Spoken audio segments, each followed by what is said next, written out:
Híjole, hay mucho que comentar sobre la elección en los Estados Unidos. De acuerdo, voy a abrir en estos momentos, bueno, puede abrir cualquiera, Washington Post, New York Times, Wall Street Journal, el que quiera, bueno, hasta los medios, Reforma, el Universal, etcétera, tienen en tiempo real cómo va la Cámara, cómo van las elecciones estadounidenses.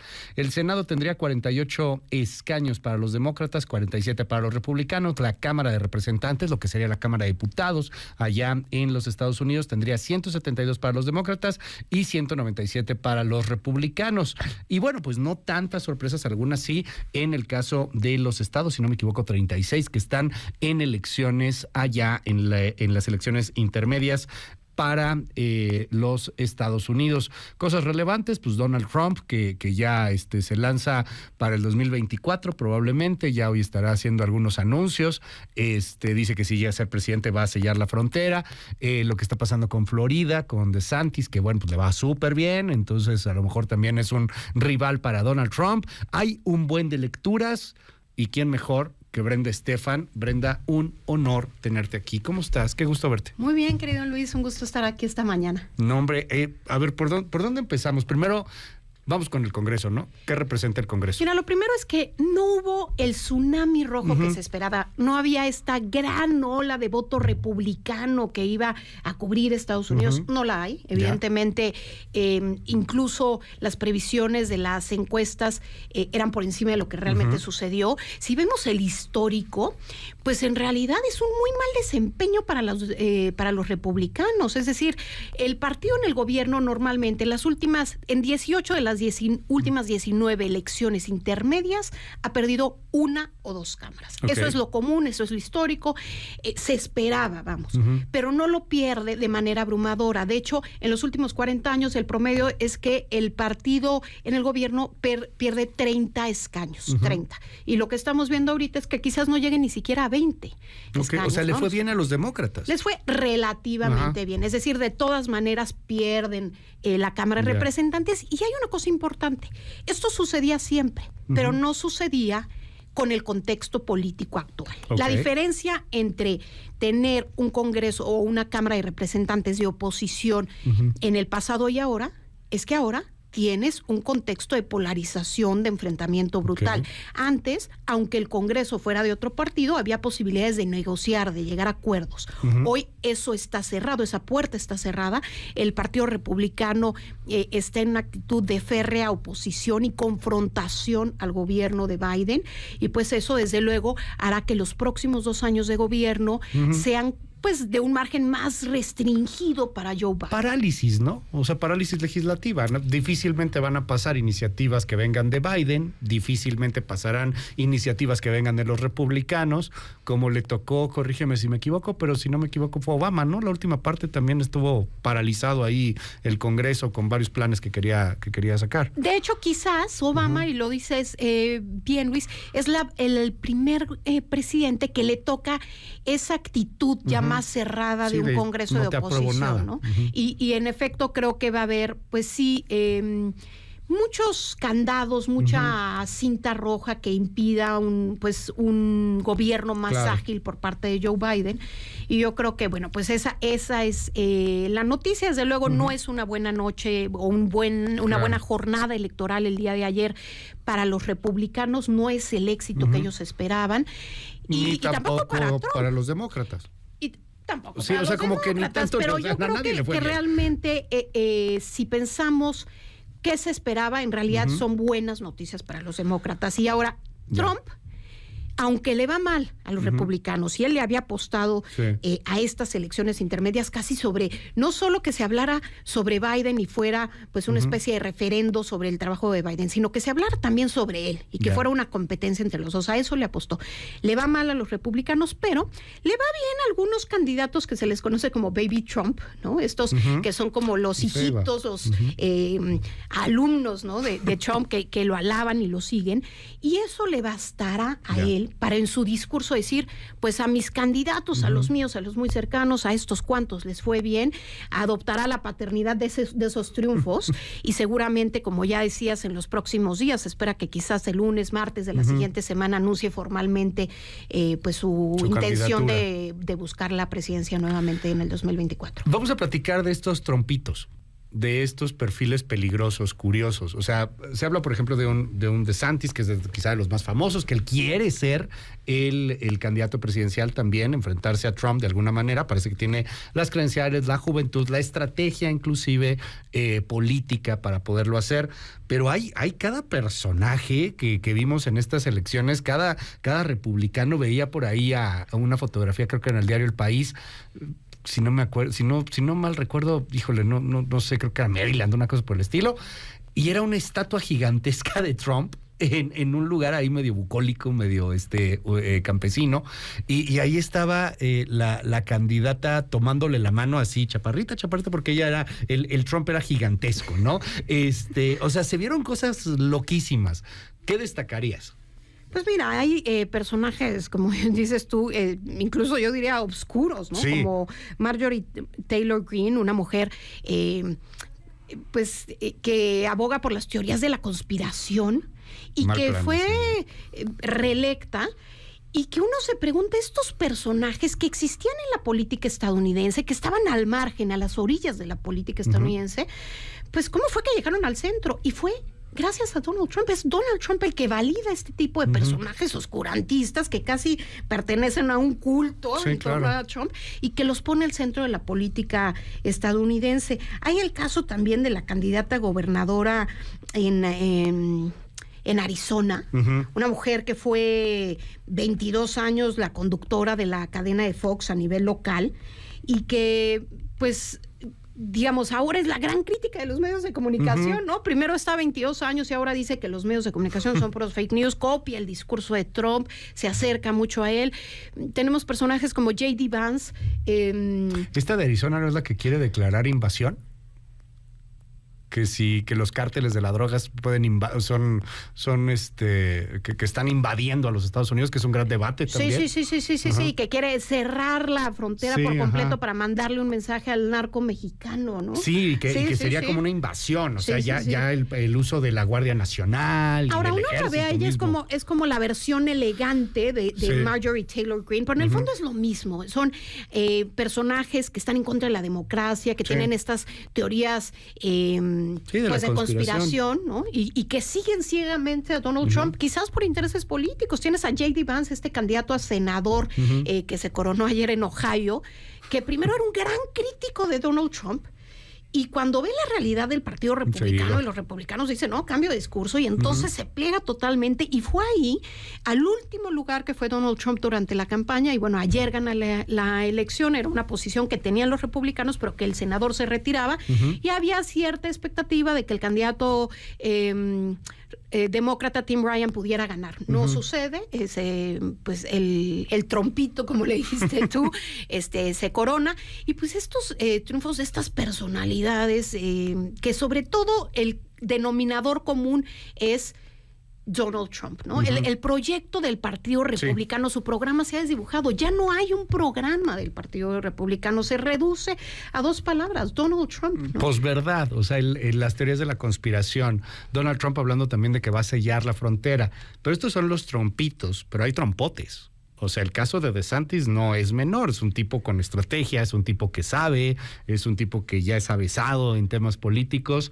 Sí preocupa si puede llegar a ser un rival para Trump en dado caso. Trump, ya también hay que decirlo, pues está grande, tiene una acusación judicial, etcétera.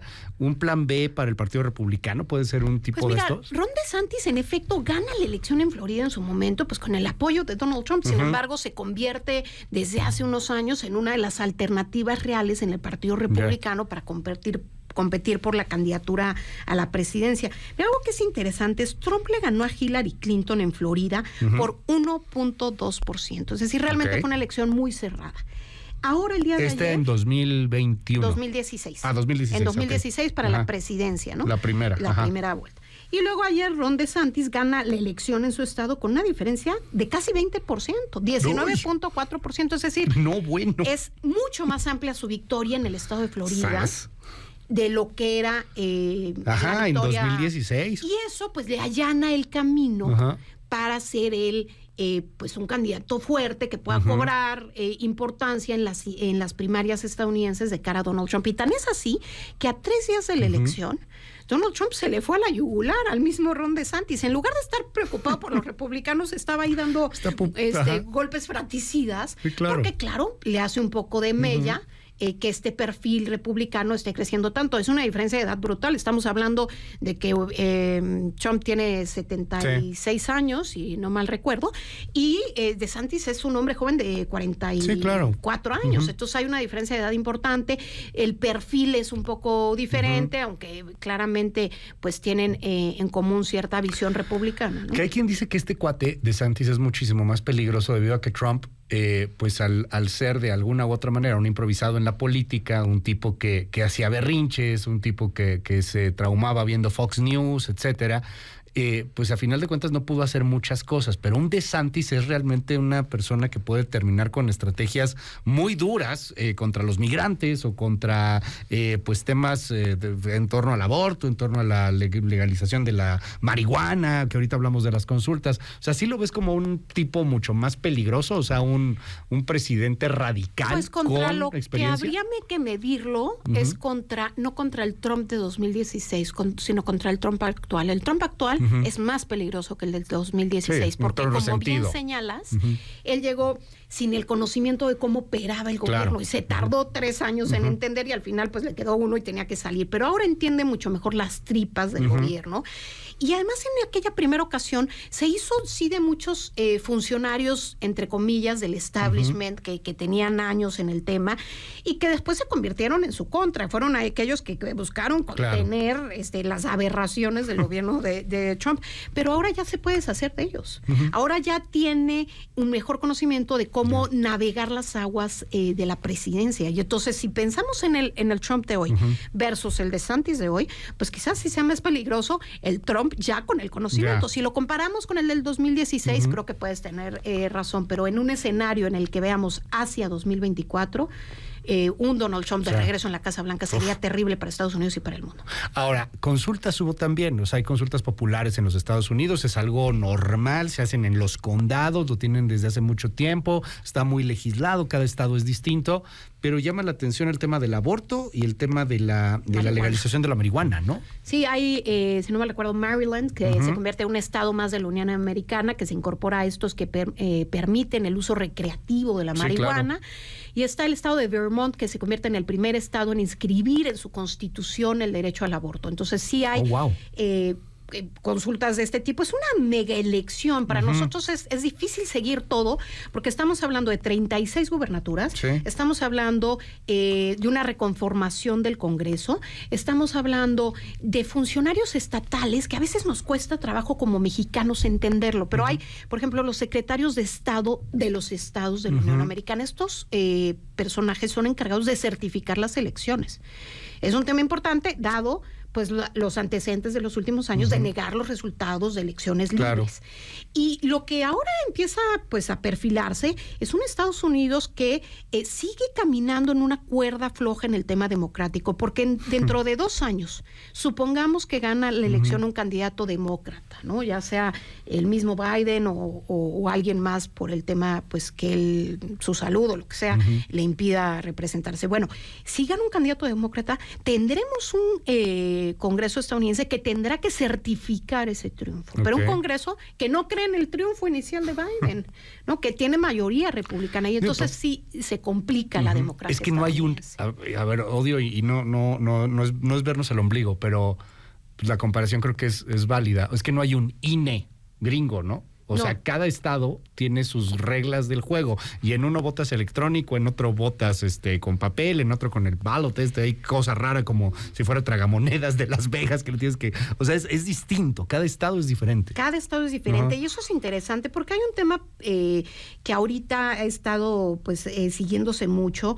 que es la elección en aquellos estados en donde existe la segunda vuelta. en donde todavía en este momento no vamos a saber quién ganó. Y hay un caso importante que es el de Georgia, en donde el pastor cristiano Raphael Warnock, que es senador actualmente, busca la reelección contra Herschel Walker, un deportista pues muy reconocido en Estados Unidos, pero que es muy antiaborto en su discurso, pero que alguna de sus exparejas en las últimas semanas dijo que él había obligado y le había pagado el aborto. Entonces volvió en un tema de un escándalo muy fuerte, y es una campaña que está muy cerrada. A los últimos resultados de hace apenas unos minutos, ninguno de los dos alcanzaba el 50%. Y si alguno de los dos, porque había un tercer candidato ahí, un independiente, si alguno de los dos no llega al 50%, hay una segunda vuelta dentro de 4 semanas, en diciembre.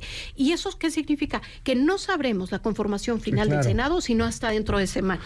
Ya que pase esto, pues volvemos a platicar, si nos das oportunidad, sobre cómo nos pega aquí a México. Pero hoy, con este panorama, con esta fotografía, ¿qué tanto pega? Porque sí pega mucho más lo que pasa en Estados Unidos que lo que pasa en otras naciones. Es nuestro principal socio.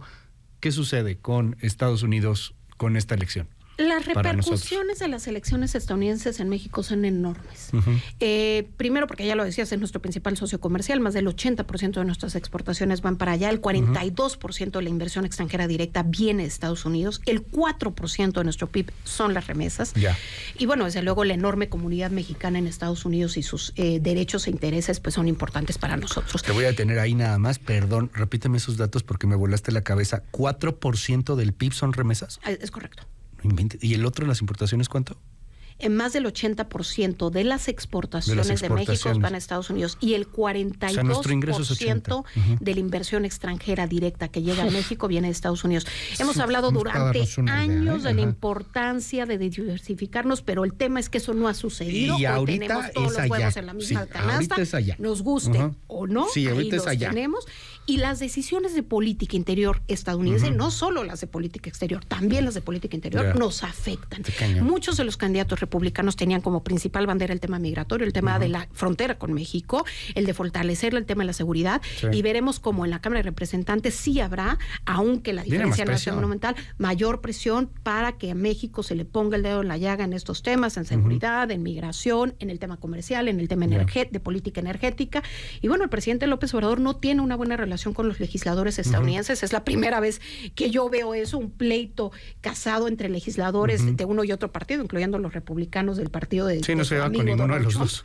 Y bueno, pues eso no son buenas noticias, porque la presión será importante para nuestro país. Y desde luego, pues el tema de gobernadores como Greg Abbott, que se reelige el día de ayer, y que pues desde luego en tanto gobernador ha tomado decisiones en Texas que han afectado también a nuestro país, pues con estos controles a los camiones que vienen desde México, y que generó filas tremendas, retrasos brutales. Greg Abbott es una economía en sí misma, ¿no? O sea, Texas, California es una economía en sí misma, pero Texas es las economías de Texas y California son más grandes que las de prácticamente todos los países de Centroamérica, ¿no? Entonces, en realidad sí tienen mucho peso en las decisiones que se toman en Estados Unidos por el federalismo, y también pues tiene mucho peso en la relación con nuestro país, ¿no? Y entonces sí, las implicaciones desde luego serán enormes en todo esto, y las implicaciones para el mundo. Habrá que ver cómo se evoluciona el apoyo estadounidense a Ucrania en la guerra después de estas elecciones, ¿no? Brenda Estefan, mil gracias por estar aquí con nosotros. Te seguimos en tu red. Claro que sí, Luis, me pueden encontrar en Twitter como @b_Estefan y en Facebook como Brenda Estefan. Gracias, querida Brenda. Son las 9:32 minutos.